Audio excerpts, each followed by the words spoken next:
গরমের সময় আম কাঁঠালের মতো সুগন্ধি ফলের ঘ্রাণে আকৃষ্ট হয় অনেক ধরনের পোকা। এই ছোট্ট বিরক্তিকর প্রাণীটি পাকা ও পচে যাওয়া ফল খেয়ে থাকে। আর্দ্র ও স্যাঁতসেঁতে স্থানে এদের বৃদ্ধি হয়। বিরক্তিকর এই প্রাণীটি থেকে মুক্তি পাওয়ার সহজ কিছু উপায় রয়েছে।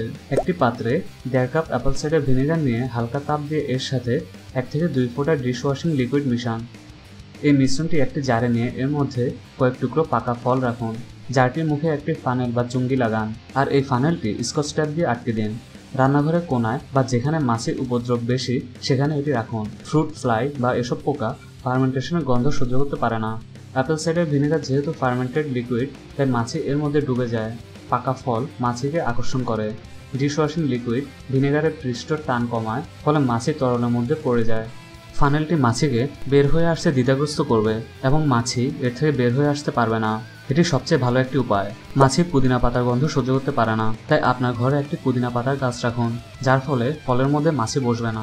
ফলের মাছির সমস্যাটি তখনই বৃদ্ধি পায় যখন ঘরে কোনো ফল পচে যায়। একটি পাত্রে পচে যাওয়া ফলগুলো রাখুন। পাত্রের মুখটি একটি স্বচ্ছ প্লাস্টিক দিয়ে ঢেকে দিন। এবার একটি টুথপিক দিয়ে এই প্লাস্টিকের উপরিভাগে অনেকগুলো ছোট ছিদ্র করুন।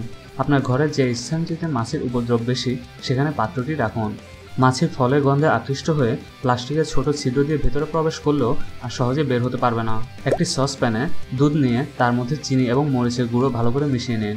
এবার মিশ্রণটি 10 মিনিট জাল দিন। তারপর এই মিশ্রণটি একটি অগভীর প্লেটে রাখুন। মাছি এই তরলের মধ্যে পড়ে মারা যাবে।